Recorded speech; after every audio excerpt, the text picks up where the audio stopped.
La Bretagne, son air marin, ses côtes sauvages, tant de choses à voir et à faire dans cette région. Si vous aimez l'art gothique, allez donc visiter la somptueuse cathédrale de Quimper et admirer son incroyable panorama sur la ville. Alors je te dis pas le soir quand tu viens ici pour le coucher de soleil. Romantisme assuré. Ah bah alors là tu choques. Amateurs de beurre salé, alors régalez-vous et croquez un morceau dans un des meilleurs Queen Anne du pays de Cornouailles.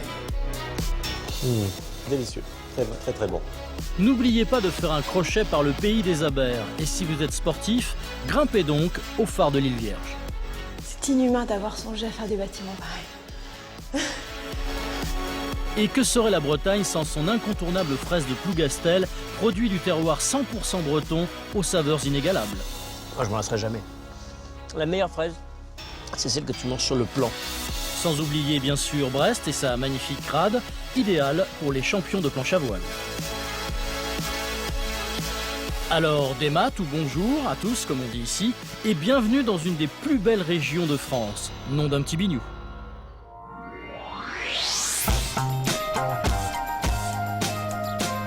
Comment passer un séjour dans le pays de Cornouailles sans s'arrêter dans la magnifique ville de Quimper? Classée ville d'art et d'histoire, Quimper est une ville portuaire implantée à la croisée de deux rivières, le Ster et l'Audet. Et elle s'ordonne entièrement autour de la cathédrale Saint-Corentin. Élodie travaille au service animation du patrimoine de la ville. Originaire de Brest, elle tombe amoureuse de Quimper lors de ses études et c'est donc tout naturellement qu'elle y pose ses valises en 2007. Nous la retrouvons au pied de la cathédrale, construite sur un ancien sanctuaire roman.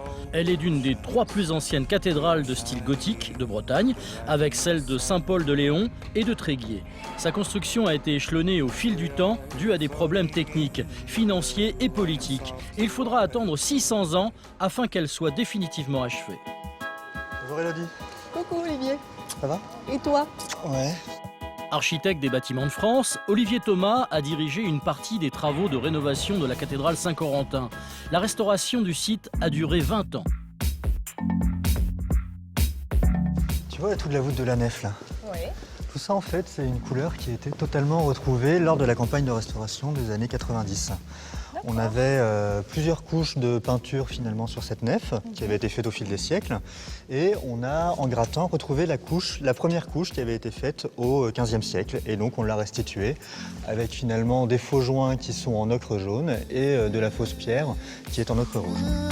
Ces armoiries qu'on retrouve à la croisée des voûtes correspondent aux évêques ainsi qu'aux grandes familles de Bretagne. Ces riches donateurs ont financé en grande partie la construction de la cathédrale. On en a un peu partout en fait, c'est vraiment une espèce de... comme si on faisait du mécénat aujourd'hui, qu'on met une plaque, les travaux ont été financés par, et ben à l'époque on mettait les exécutions des familles. D'accord, très bien.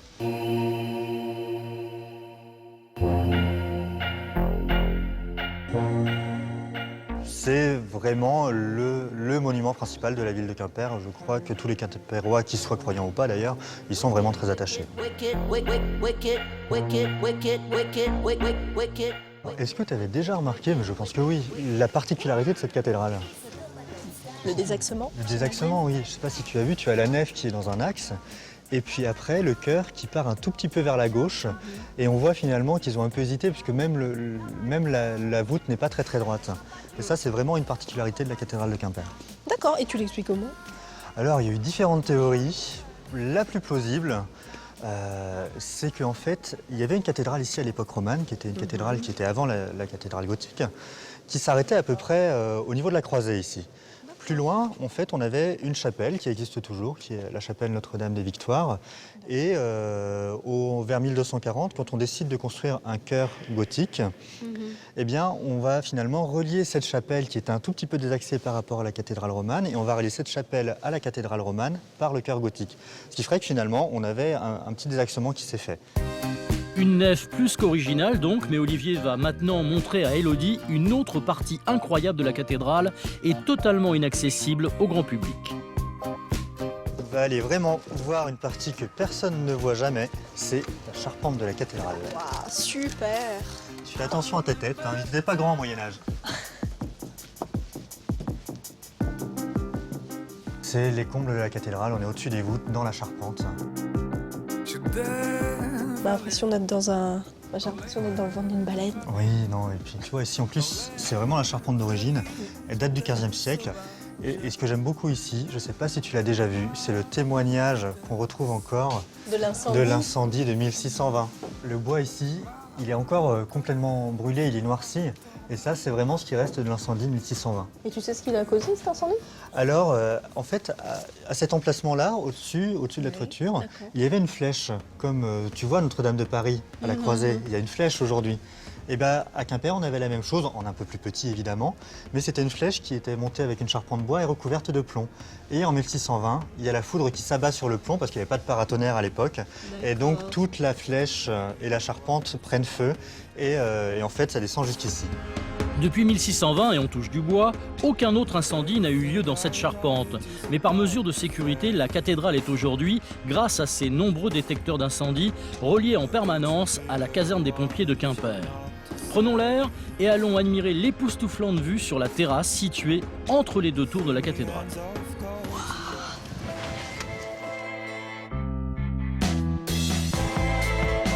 Là, on est en haut de la façade ouest, la façade principale.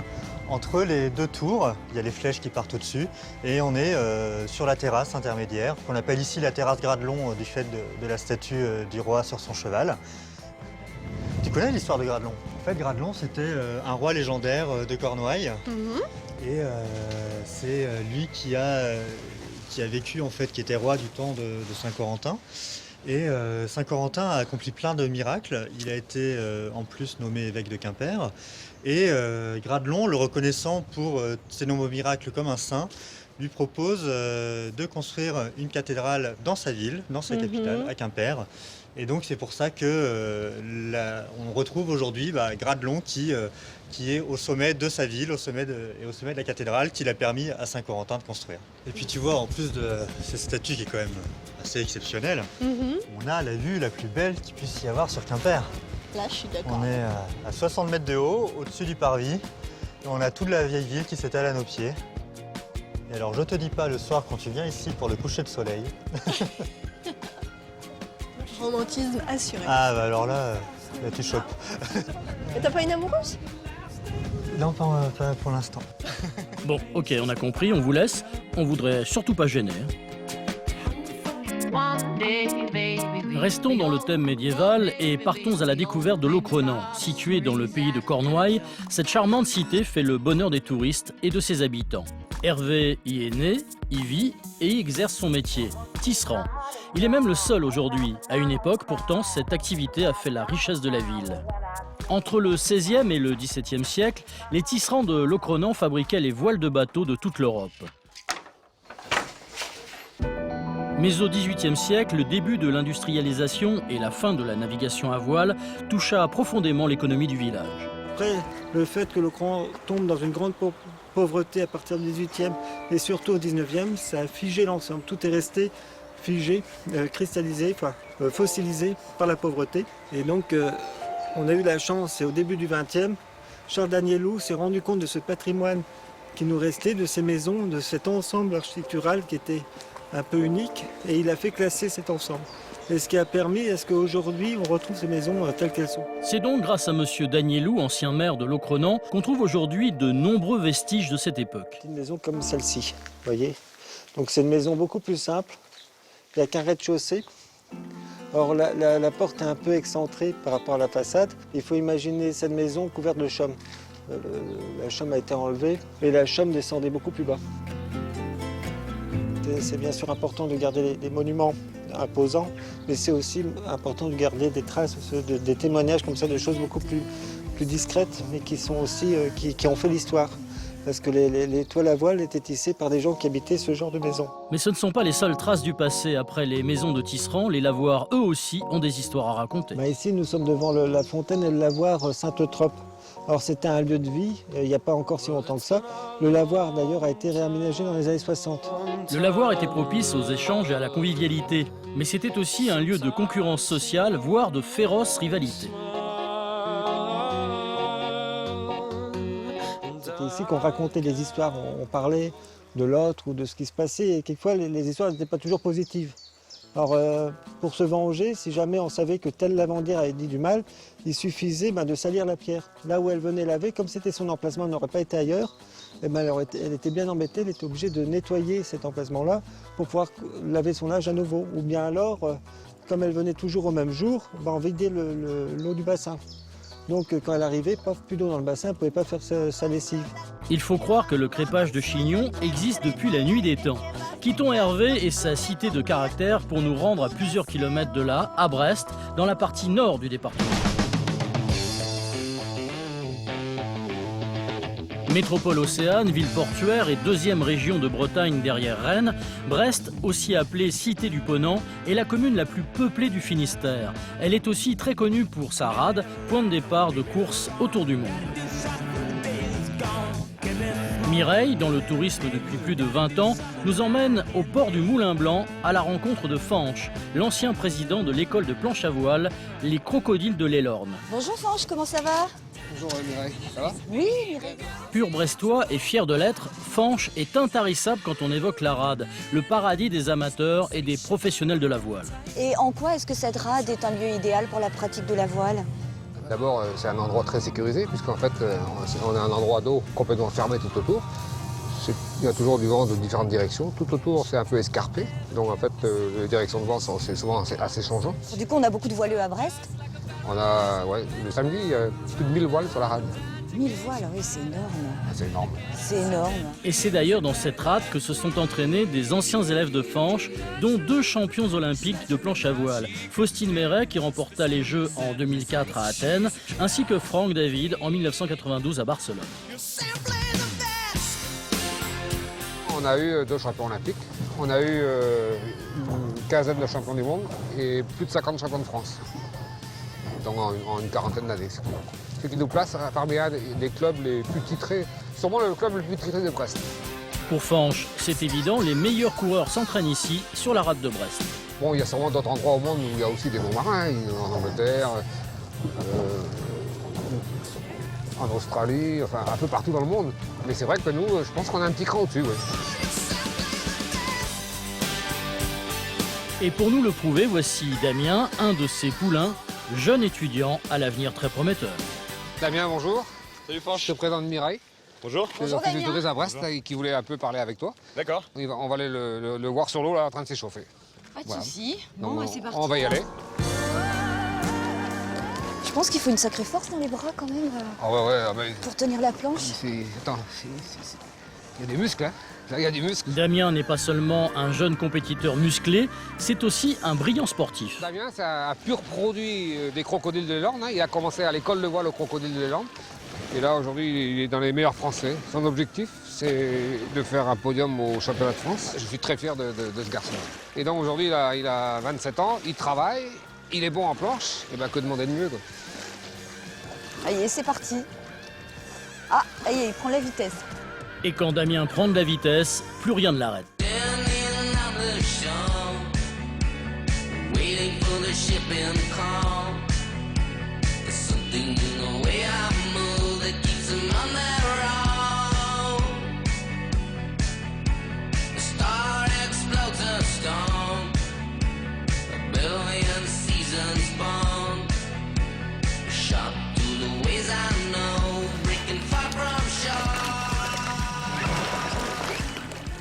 Dis donc, je vous ai suivi sur l'eau.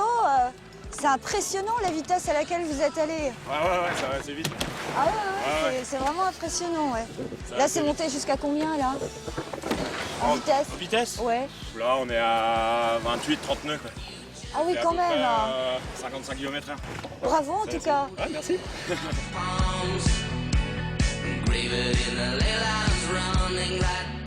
30 nœuds, purée, 55 km/h. Impressionnant, c'est aussi le mot qui nous vient quand on parle du pays des abers. Prochaine étape de notre balade.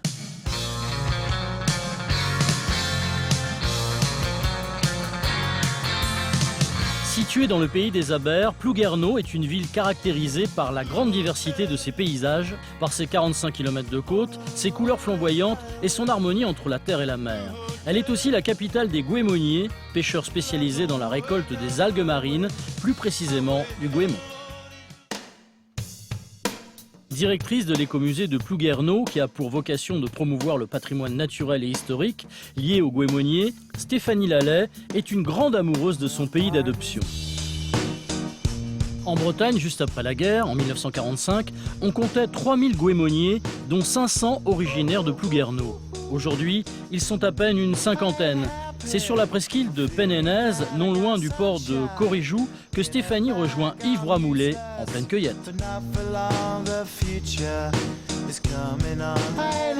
Stéphanie, bonjour. Comment vas-tu, Yves?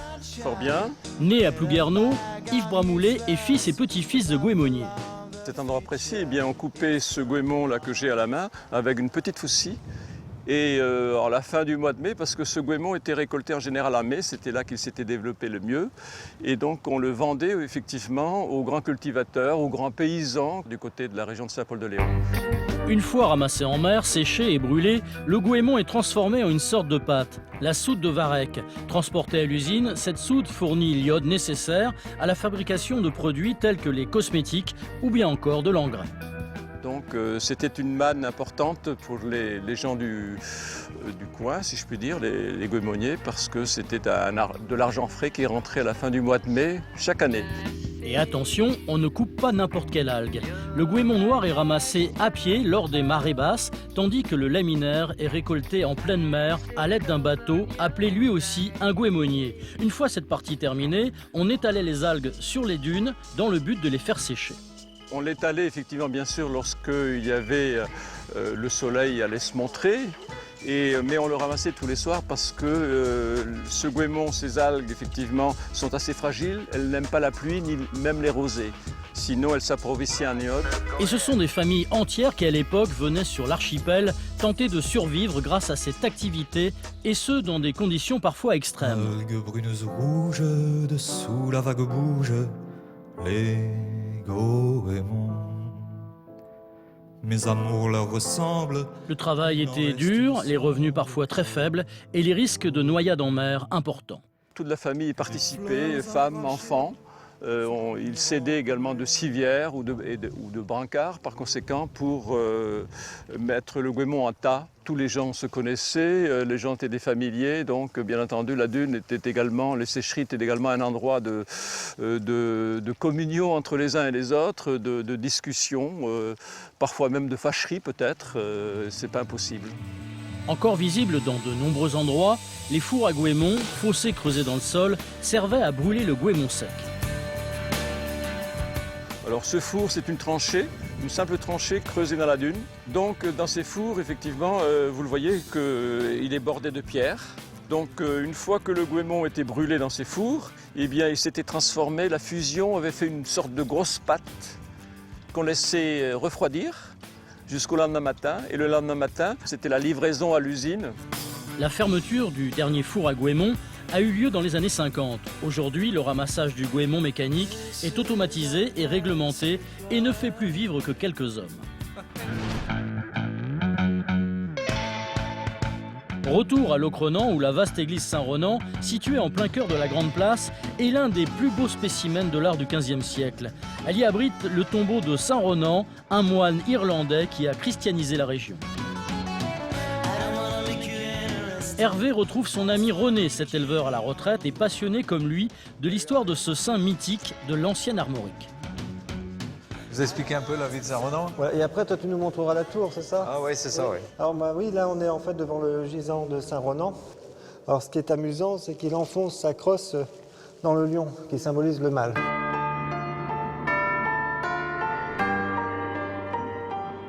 Et d'ailleurs, certains voyageurs du 19e disent qu'ils ont vu des femmes faire 3 fois le tour du gisant, embrasser le front de Ronan et aller cracher après sur le lion pour dire qu'elle rejetait le péché. Ah ouais, d'accord. Ouais. Ce qui est amusant ici aussi, c'est au niveau du regard de Saint-Ronan. Il y a un œil qui est ouvert, donc ça veut dire, enfin un œil qui est ouvert, ça veut dire qu'il est ouvert.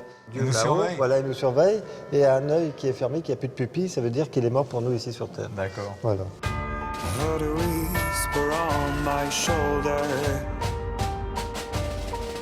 Né en Irlande au 5e siècle, Saint-Ronan est considéré par certains comme le fondateur de Locronan. Ronan est d'ailleurs à l'origine du nom de la cité, Locus Ronani, qui signifie lieu sacré de Ronan. Fiers de leur ermite, de nombreux Locronanais portent d'ailleurs ce prénom, Ronan, ce qui porte parfois à confusion. Il y a un Ronan dans presque toutes les familles. Oui, tout à fait. C'est vrai que c'est un prénom qui est très très courant ici. Ouais. D'ailleurs, du coup, des fois on a des problèmes. Parce qu'on... Bah oui, il y a plusieurs Ronans. Duquel tu parles? Moi, c'est le fils aîné. Et il y a mon cousin qui s'appelle Ronan aussi. Des fois, ça prête à confusion. Voilà, Ronan Louboutard, voilà. Qui c'est? Lequel? Ouais. L'église Saint-Ronan possède également une tour carrée impressionnante. Grâce à René et Hervé, nous avons le privilège d'y grimper. Habituellement, l'accès au public est strictement interdit pour des raisons de sécurité. 149 marches pour voir ce beau paysage. C'est superbe aujourd'hui. Ah oui, les couleurs sont magnifiques. La vue, elle est magnifique. Ah oui, c'est beau. C'est vrai que le panorama vaut le coup d'œil. Et de là-haut, on comprend encore mieux pourquoi Locronan se fait appeler cité de caractère. C'est vrai que c'est une tour, on la reconnaît bien, celle de Locronan. Elle est, avec ce lanternon, elle a une originalité. On sait de suite qu'on est à Locronan. Voilà, ouais. Cette tour, c'était aussi un symbole de fierté. C'est le symbole. On monte vers Dieu. Donc il fallait qu'elle soit le plus haut possible. Monter vers Dieu est un bien bel objectif. René, lui, a d'autres préoccupations, plus terre à terre. En face, Hervé, t'as ma résidence secondaire.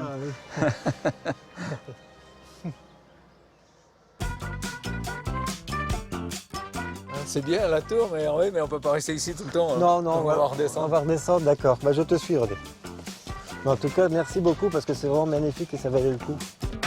C'est sûr que ça valait le coup. Merci René. Retour à Quimper, capitale de l'ancienne Cornouailles. De nombreuses traces d'histoire y sont visibles, telles que ces maisons du XVIIe siècle. Et c'est Élodie, notre guide officiel de la ville, qui nous présente la rue Briseux, où autrefois les bouchers abattaient et dépeçaient les bêtes. Au XIXe siècle, un promoteur immobilier va acheter l'ensemble des abattoirs qui changent de place. Et on va se trouver avec une architecture, en fait un ensemble architectural très intéressant, assez homogène, stylé. Et ce qui est sympa, c'est de voir au niveau des couleurs que chaque propriétaire en fait marque un peu son bien. Quittons vite la rue Briseux pour le centre-ville, témoignage d'un savoir-faire médiéval. Les maisons à pans de bois font partie depuis longtemps du paysage urbain, comme va nous l'expliquer Élodie, malgré cette petite averse. Voici une maison typique à pans de bois. On en trouve 73 à Quimper. Elles sont restaurées, conservées avec beaucoup de soin. La ville de Quimper s'enorgueillit de ces maisons à pans de bois parce qu'elle a la chance de ne pas avoir été bombardée pendant la Seconde Guerre mondiale. Donc elle a un patrimoine ancien du coup, qui participe au prestige de la ville. Et d'ailleurs, la particularité de cette maison, c'est d'être datée. Sur le portail, on a la date de 1619 qui apparaît. Pour les historiens, c'est intéressant, puisqu'on a peu de maisons qui ont clairement affiché la date comme cela. Donc là, voilà, on peut précisément situer la construction de cette maison. Échappons-nous de la rue du Salé en passant par d'autres ruelles pittoresques de Quimper. De nouveau, sous un beau soleil d'été. Alors Quimper a la réputation, comme la Bretagne, d'être souvent sous la pluie. Comme on peut voir, ok, on est sous la pluie, mais on est aussi sous le soleil. Je vous laisse admirer le beau ciel bleu qui est derrière moi. Et oui, faisons taire les mauvaises langues, il ne fait pas que pleuvoir en Bretagne.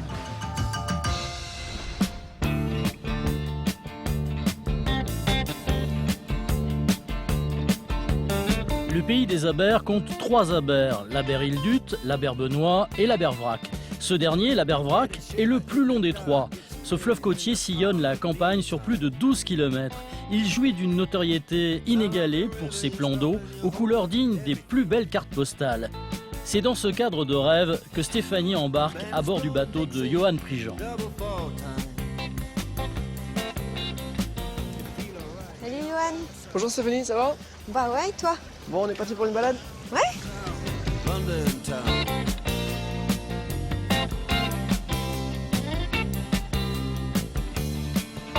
C'est ainsi que nos 2 matelots prennent le large afin de découvrir les superbes paysages maritimes des Abers, en commençant par visiter l'emblématique phare des îles Vierges.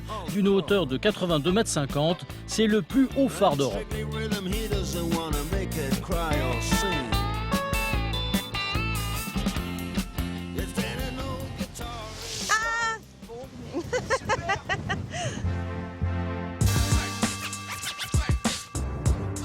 Le phare a été gardienné jusqu'en octobre 2010.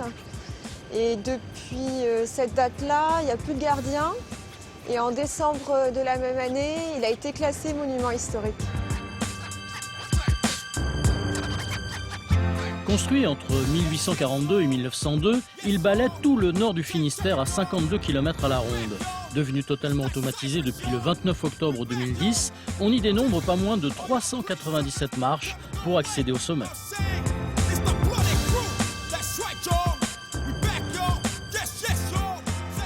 C'est inhumain d'avoir songé à faire des bâtiments pareils. Allez, 300 marches, on est presque arrivé.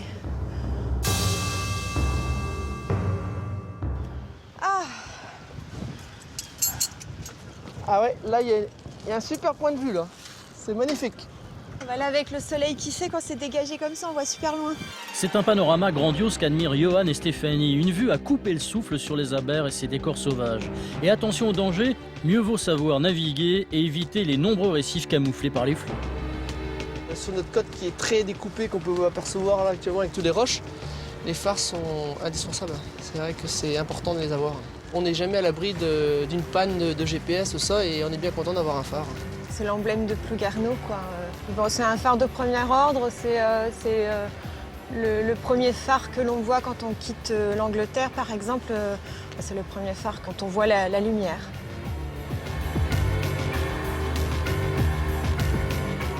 Bon Stéphanie, merci pour cette visite. Hein. Bah ouais. Très sympa.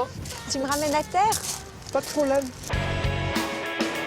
Retour sur la terre ferme, Brest. On reste dans l'univers marin puisque Mireille nous emmène cette fois dans un des lieux les plus visités de la ville, Océanopolis.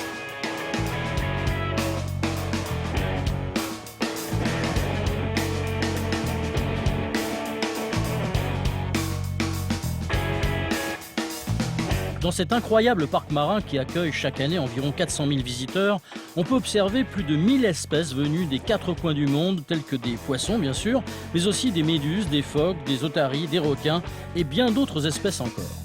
C'est dans les coulisses d'Océanopolis que Mireille rejoint Christine Dumas, chef des équipes soigneurs des mammifères marins. Et comme tous les jours, Christine prépare le repas des phoques. Au menu, le plat préféré des phoques, du hareng et du maquereau. On va se mettre là toutes les deux? Notre rôle, c'est de veiller au bien-être des animaux qui sont présentés au public. On va s'occuper de leur enclos, s'occuper de leur repas, leur nourriture, et puis éventuellement leur prodiguer des soins s'il y a besoin. Il est tout gentil.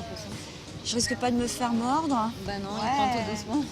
Et oui, car les phoques ont beau avoir des yeux extrêmement attendrissants, cela ne les empêche pas d'être de véritables gloutons.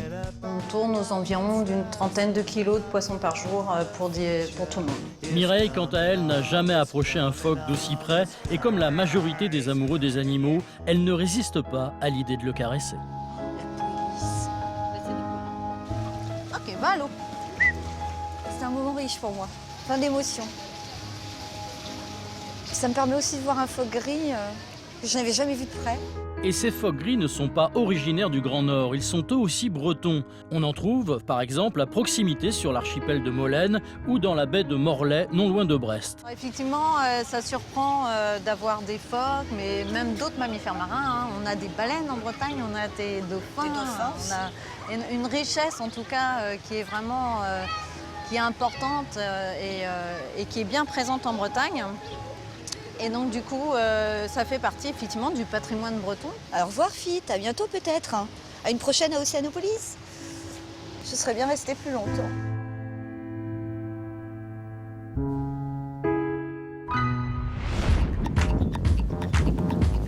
Mais l'incontournable de la Bretagne, et ce tout pays confondu, c'est le fameux Kouign-Amann. Et l'un des meilleurs, c'est indubitablement celui d'Alain, boulanger de père en fils depuis 4 générations à Locronan. Hervé, en bon breton, ne résiste jamais à l'envie de déguster un Kouign tout frais. Ah, bonjour Alain. Salut Hervé. Ça va bien? Oui. Alors là, j'étais venu voir un petit peu comment tu faisais ton Kouign-Amann, le on fameux va regarder Kouign-Amann. Donc c'est comme une pâte à pain, avec simplement de la levure en moins. Ouais, pour pas qu'elle gonfle, quoi, que Voilà, ça, ça d'accord. gonfle, mais pas trop. Pas trop. Ouais. On va faire un rectangle de pâte. Ouais. On va pouvoir mettre le beurre. Le beurre, ouais, ben ça c'est important, le beurre. Donc demi-sel, bien sûr. Mais c'est vrai que kouign-amann, en fait, c'est gâteau au beurre, c'est ça? C'est ça, ça veut dire tourte au beurre. Mais la recette du kouign-amann est finalement assez simple. Il y a du beurre, du sucre et de la farine. Il n'y a pas vraiment de secret pour le faire, à part des bons produits. Donc voilà, on va mettre le beurre sur le morceau de pâte. Une recette simple donc, du beurre et du beurre. Allez Alain, dites-nous tout. D'où vient cette recette? À l'origine, normalement, c'est un boulanger qui s'appelait Yves-Marie Scordia, qui devait faire un gâteau un jour. C'était en 1870 à peu près. Et donc les seuls ingrédients qu'il avait sous la main, c'était du beurre, du sucre et puis un reste de pâte à pain. D'accord. Donc il a mélangé les trois choses là et ça a donné le premier kouign-amann, quoi. Le premier kouign-amann. Un peu sur une erreur ou sur une petite invention, quoi. Voilà, parce qu'il n'y avait plus assez d'ingrédients. Voilà. Donc là, je vais le replier. D'accord. Donc c'est une espèce de pâte feuilletée que tu vas faire alors. C'est ça. Après, c'est exactement le principe de la pâte feuilletée. Ok. Enfin, la touche finale, on roule le tout jusqu'à obtenir une fine couche de pâte, de beurre et de sucre. Les feuilles, ouais, de beurre. Une couche de beurre et de pâte. Ouais. On a un carré. D'accord. Et on va replier les 4 coins. Pour donner la forme du gâteau. Pour donner la forme du gâteau. Ok. Refermer juste les coins pour... le but du coup justement c'est que le beurre et le sucre ne sortent pas à la cuisson. Ah oui, que ça reste bien à l'intérieur. Allez, on laisse reposer le tout 30 minutes. Ah là, je crois là c'est bon, hein, les 30 minutes sont écoulées, on va pouvoir y aller. Alors on y va. On y va? On est parti? Ah! Tac. Hop, merci. Allez, on va les mettre. Et donc là, combien de temps? Donc là, 30 minutes de cuisson. À 220 degrés. Ça va. C'est parti pour la dernière étape, la cuisson du kouign-amann. 30 minutes au four sont suffisantes afin d'obtenir un gâteau croustillant à l'extérieur et moelleux à l'intérieur. Non, vas-y, serre-toi. Ouais. Merci.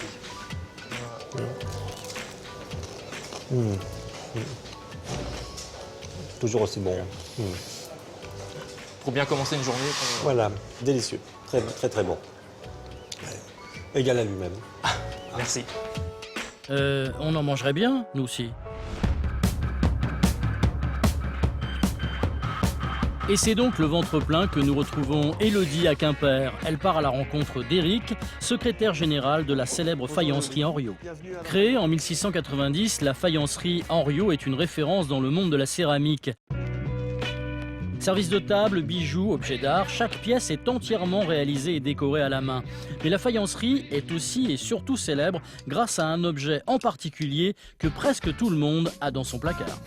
Donc ici, en fait, on arrive au poste où travaille Simon, qui fait les fameux bols à oreilles. D'accord. Donc c'est ici que ça se passe.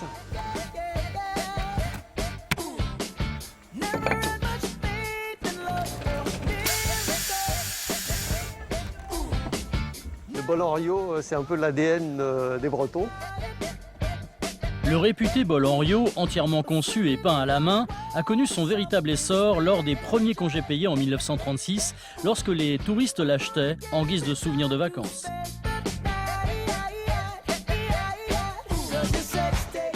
Une des clés de la fabrication de ces céramiques, c'est l'émaillage. Son secret, l'alliage de l'eau avec une fine poudre de verre qui donne à la pièce, une fois cuite, son étanchéité, sa brillance et sa transparence. 10-15 secondes, ça sèche. D'accord. Et là, du coup, le fait de passer cette aiguille dans le trou, ça sert à... C'est des assiettes de décoration. C'est des assiettes de décoration, donc on peut pouvoir accrocher au mur. Très bien. L'astuce. Et donc là, tu vois, tu peux toucher, c'est quasiment sec. L'assiette, en fait, a absorbé toute l'eau. Et ce qui reste sur l'assiette, c'est uniquement l'émail. D'accord, c'est impressionnant. Vous voulez essayer? Avec plaisir. Ça. D'un seul coup. Ok, j'y vais. Vas-y, c'est parti. Voilà. Parfait. On a une nouvelle émailleuse. C'est clair. On va la garder. Je suis bonne pour l'embauche. On va la garder. Et c'est avec sa plaque de céramique fraîchement émaillée qu'Élodie se rend à l'atelier de décoration afin d'y apporter sa petite touche personnelle. Bonjour. Bonjour. Marie-Françoise, peinteuse professionnelle, va tenter d'initier Élodie à l'art d'écrire sur faïence et pas n'importe quoi en plus.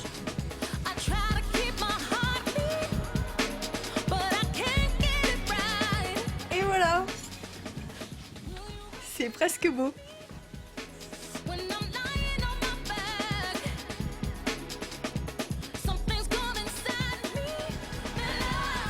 Tenez, je vous donne la plaque terminée, décorée et écrite.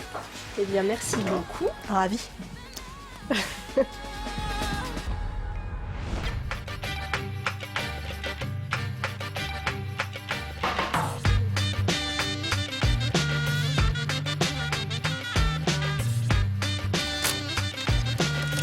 Retour au pays des Abers où une activité originale attend Stéphanie. Celle-ci rejoint Sylvain Huchette, éleveur d'ormeaux à Plouguerneau. Bien connu sur les côtes bretonnes et très recherché pour ses qualités gustatives, l'ormeau est un mollusque dont la pêche fait l'objet d'une réglementation très stricte. Il est possible d'en pêcher soi-même, mais en dehors des périodes estivales et pas plus de 20 par jour et par personne. Élevé en pleine mer et nourri aux algues, l'élevage de Sylvain est unique au monde. En plus, on a un peu de soleil, alors il faut en profiter là. C'est magnifique. Direction le port de Kérazan afin d'embarquer sur le bateau des pêcheurs. Sylvain doit mettre à l'eau des bébés ormeaux et il faut faire vite car Yann, le coéquipier de Sylvain, semble s'impatienter. Ah, on y va! L'élevage de l'ormeau est une tâche délicate qui requiert beaucoup de patience. Élevés dans leur milieu naturel et en eau profonde, ils peuvent rester jusqu'à 5 ans sous l'eau afin d'atteindre la bonne taille pour pouvoir être commercialisés. T'es jamais sorti avec nous, hein? Non, c'est génial. Je suis super contente de découvrir ça moi aujourd'hui en plus. Joindre l'utile à l'agréable.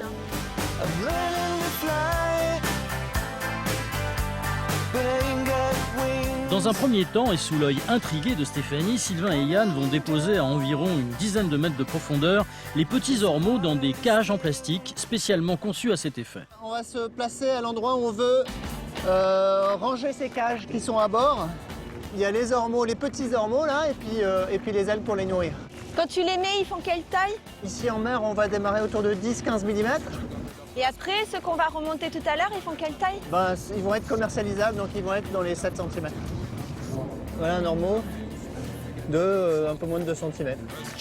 Sylvain et son équipe relèvent les cages tous les 15 jours pour les nourrir car l'ormeau est un animal très vorace. 10 kg d'algues sont nécessaires pour produire 1 kg d'ormeau. Hein, les algues servent de fourrage aux ormeaux. Et donc on va cueillir les algues les jours de grande marée. Donc on cueille certaines algues que les ormeaux vont manger et les ormeaux vont tout manger. Ils sont très voraces. Mais le travail est loin d'être fini. Une fois la nouvelle cage immergée, on poursuit l'expédition car Sylvain doit repêcher une cage remplie d'ormeaux après avoir passé 2 années entières sous l'eau. Tu vois, il y en a de la palmaria qui pousse sur nos cages. Il y a du monde là-dessus. Hein. Il y a beaucoup de vie, ouais. Et on va regarder un petit peu ce qu'il y a dans les cages. Ils ont faim, tu vois, ils ont tout mangé. Retour au bercail, la pêche de cet après-midi a été fructueuse et il est temps de ramasser les ormeaux. Ceux-ci seront préparés un peu plus tard par un grand chef étoilé dont le restaurant L'Armen se situe non loin de là, à Brest. Stéphanie, tu vas m'aider? On va récolter quelques ormeaux là parce qu'il y a l'Armen qui va nous faire une petite dégustation cet après-midi. Super. Donc tu fais attention de ne pas les blesser parce qu'ils sont hémophiles. Et puis on va préparer la petite commande pour l'Armen. Toi, t'as le coup de main et comment tu fais pour les attraper? Ah bah ça c'est Ah oui, ça y est. c'est quelques années de métier hein, quand La même. bébête. Celui-là, il veut pas venir. Je crois qu'il a compris. Ils vont finir leur vie sur une grande table. C'est atroce. Je suis en train de le regarder et de me dire comme ça va être bon. Ce gastéropode très apprécié, parfois appelé la truffe de la mer, reste un produit rare et onéreux. Très réputé, les ormeaux de Sylvain sont non seulement vendus chez les plus grands restaurateurs français, mais également dans le monde entier. On a travaillé jusqu'à Tokyo, hein, on a livré nos ormeaux jusqu'à Tokyo. Ben, l'ormeau d'élevage, c'est un produit qui se vend autour de 70 € du kilo. C'est le prix de notre travail. Et puis ben, le prix de la rareté, parce qu'on n'arrive pas à en produire plus que ça. Tu vois, on a réussi à prendre pas mal d'ormeaux là. On va pouvoir faire notre petite commande pour l'Armen. Hein? Allez. On y va? Allez, on passe en atelier d'expédition. Et donc voilà, donc on va prendre les plus gros ormeaux pour Yvon et puis on va les mettre dans le colis. Pour, voilà. Donc notre petit colis il est fait. Tu te le confies? Ah, mais avec plaisir. Il n'y a plus qu'à les préparer et les déguster. Retour à Locronan, notre cité médiévale de caractère. Hervé a rendez-vous avec Clarisse, une commerçante dynamique et enjouée qui fourmille d'histoires sur son village. Oh bah dis, tu se fais la bise quand même. Clarisse est une grande cinéphile. Pas un tournage ne se passe ici sans qu'elle ne soit dans les parages, armée de son appareil photo. Locronan est un lieu idéal pour le cinéma. Le village a su attirer des grands cinéastes, entre autres Roman Polanski pour son film Tess en 1979. Alors donc pour le film de Tess, les poteaux ont été enterrés, tous les poteaux électriques. Tout ce qui est électrique a été Voilà. camouflé, quoi. De ça, c'était Roman Polanski qui a demandé à ce que ce soit enterré. Donc grâce à lui, ça a été fait. Et après, ils avaient recréé une rue à l'anglaise. Donc tu vois là, ils avaient fait des beaux windows et tout. Et pour faire plus ancien, ils avaient déversé de la terre. Il y avait pratiquement jusqu'à 1 mètre de terre. Et donc tant et si bien qu'un jour, il y a eu un très gros orage. Ah oui, et tout s'est retrouvé sur la place, quoi. Tout s'est retrouvé sur la place, a bouché tous les regards et les caniveaux et tout. Voilà. Et le terrain de jeu locroanais inspire les cinéastes depuis presque un siècle. Le premier film, 20 ans après, réalisé par Henri Diamant-Berger, a été tourné en 1920.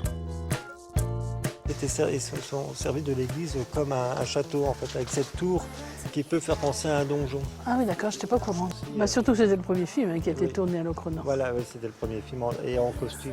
Voilà. En fait, ici à Locronan, il y aurait eu combien de films tournés? Bon, je dirais à peu près une trentaine.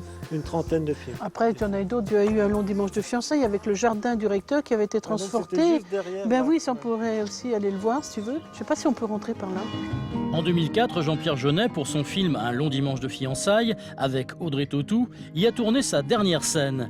Et c'est dans le jardin du recteur que fut aménagé un potager médiéval. Le fameux jardin, avec une vue magnifique sur Locronan. Ils avaient tout transformé, ce jardin, ce parc, on va dire, en jardin médiéval. Donc avec le coin potager, le coin herbe, et puis des petits buissons. Enfin bon, c'était vraiment quelque chose de... Ils en avaient fait un petit paradis, quoi. Voilà, quelque chose qu'on n'imagine pas quand on voit comme ça. Et alors Clarisse, elles sont sympas les équipes de tournage? L'équipe du tournage était moyennement sympa parce qu'on n'a même pas le droit de venir chez Henri, qui était alors le recteur de l'époque. Et donc là, il nous interdisait de venir le voir. Bon, c'était clair, net et précis. Il ne voulait pas qu'on fasse quoi de photos. Hein. Bon, ok, pas franchement sympa le Voilà, réalisateur. n'oublie pas de fermer. Mais promis Clarisse, tout ceci restera entre nous. Après avoir récolté les ormeaux de Sylvain, Stéphanie les apporte maintenant à Yvon Morvan. Ce chef cuisinier a ouvert son restaurant gastronomique, l'Armène, à Brest en 2007. Ancien de chez Joël Robuchon et de Paul Bocuse, il a reçu une étoile en 2010 au guide Michelin. C'est avec impatience qu'il attend Stéphanie et les ormeaux. Bonjour. Bon, j'arrive avec les ormeaux. Et oui, car nos petits mollusques bien au frais dans leur boîte ne le savent pas encore, mais ils vont être spécialement cuisinés pour Stéphanie par notre grand chef étoilé. Superbe, ils sont bien vivants, hein, on voit, tu vois, regarde. Alors, je vais t'expliquer comment je fais. Donc, tu prends l'ormeau dans ta main et tu as un muscle qui l'attache à la coquille. Donc, avec un petit couteau d'office, tu passes ta lame juste en dessous, juste pour couper le muscle. Et ensuite, je sors, j'arrache un tout petit peu et le corail reste dedans. L'ormeau est un mets délicat et sa préparation pas des plus simples. Une fois enlevé de leur coquille, il faut se munir d'un étrange ustensile de cuisine, un marteau. Pour la retaper dessus. Et ce n'est pas pour les assommer, mais pour les attendrir. J'ai rincé mes petits ormeaux et après je vais les taper.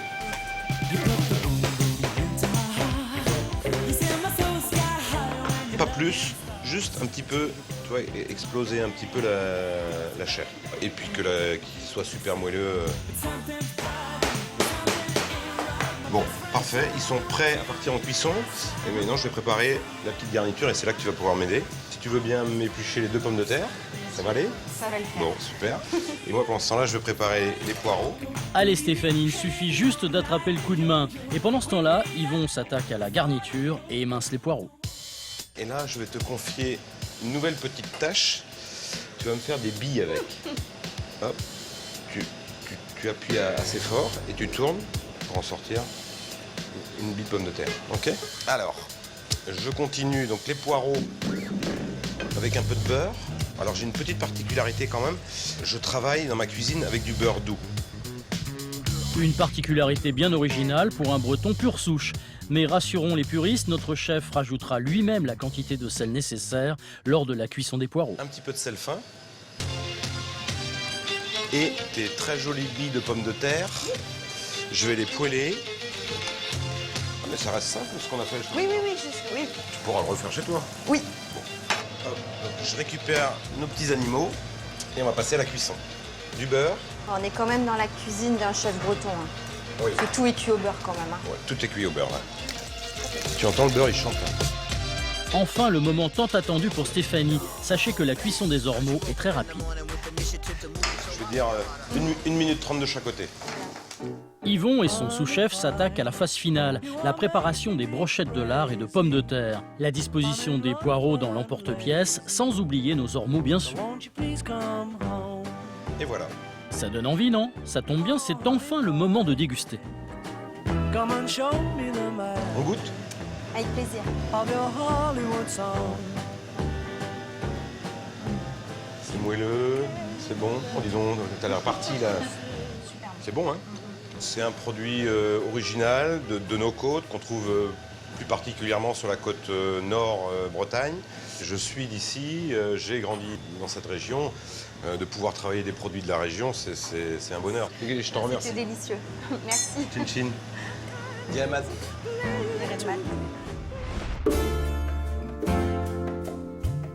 Un autre produit de la région vaut gustativement le détour, c'est la fraise de Plougastel.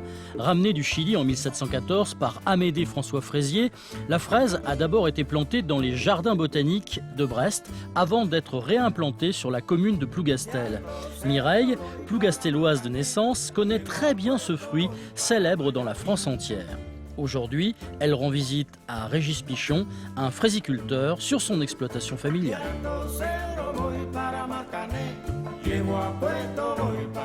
Bonjour. Mireille de l'Office de tourisme de Brest. Régis, producteur de fraises à Plougastel. Vous vous y connaissez un petit peu en fraises? Bah, un petit peu, je suis quand même de Plougastel à la base, donc oui. Bon, les techniques ont vraiment beaucoup évolué depuis plusieurs années.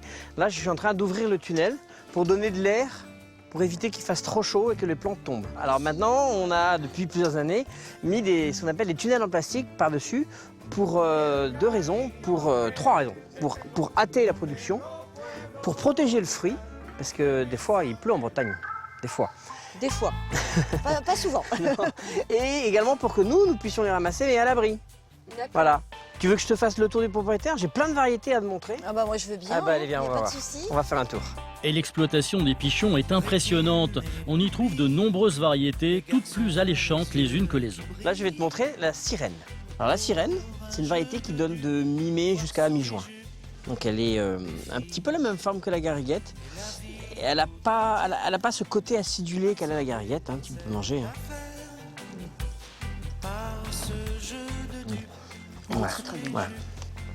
Et même si malheureusement vous ne pourrez pas la goûter tout de suite, comme le fait Mireille, un détail ne vous échappera pas. Régis aime ses fraises par-dessus tout et ça se voit. Moi je m'en lasserai jamais. La meilleure fraise, c'est celle que tu manges sur le plan, qui est un petit peu chaude là, dans le tunnel. Là. Là on est au bout du tunnel, donc ça va.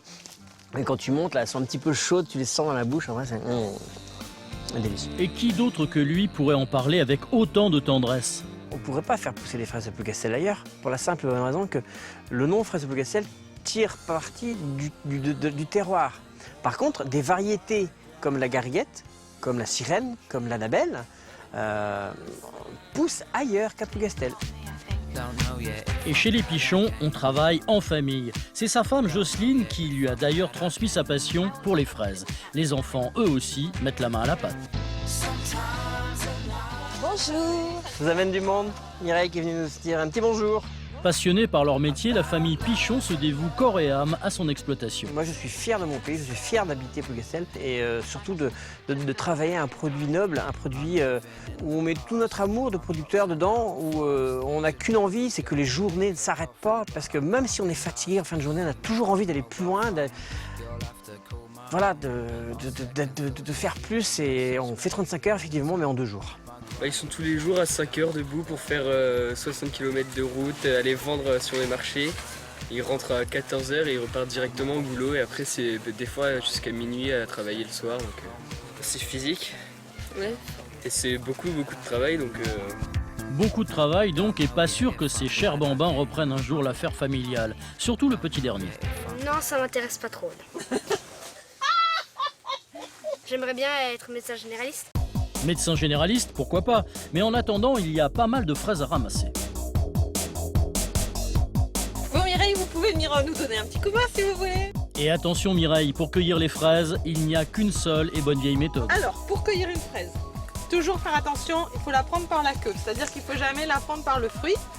Il faut toujours la prendre par la queue. Vas-y, commence. C'est à genoux. Voilà, c'est mieux à genoux. Ah, ça me rappelle mon enfance, ça. Voilà. Autrement, debout, bah, c'est le dos. Et oui, la cueillette des fraises n'est pas aussi simple qu'on pourrait le croire, mais Mireille s'en sort plutôt bien. Regarde le fruit de mon travail, 2 barquettes. C'est ça la récompense après les fleurs. C'est l'une des spécialités du coin. Et puis tu parles à une fille de Plougastel, n'oublie pas. Donc forcément, c'est la meilleure. Il n'y en a pas d'autre.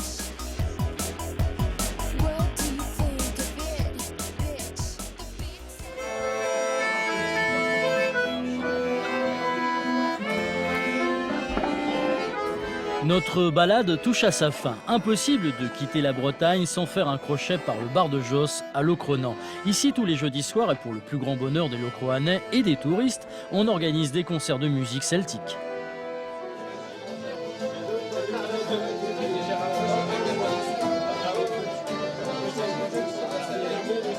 Ce soir, Ronan, le patron, a convié les Locroners, un groupe de la région, histoire de mettre l'ambiance une bonne partie de la nuit.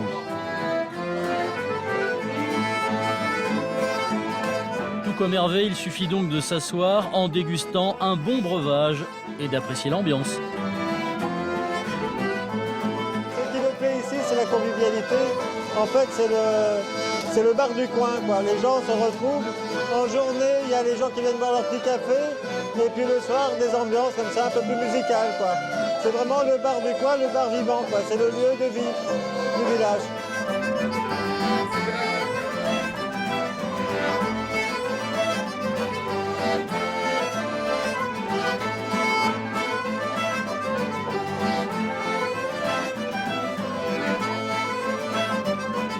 La convivialité des Bretons est indiscutable et comme on dit ici, Kenavo, Arvéchal, au revoir et à la prochaine.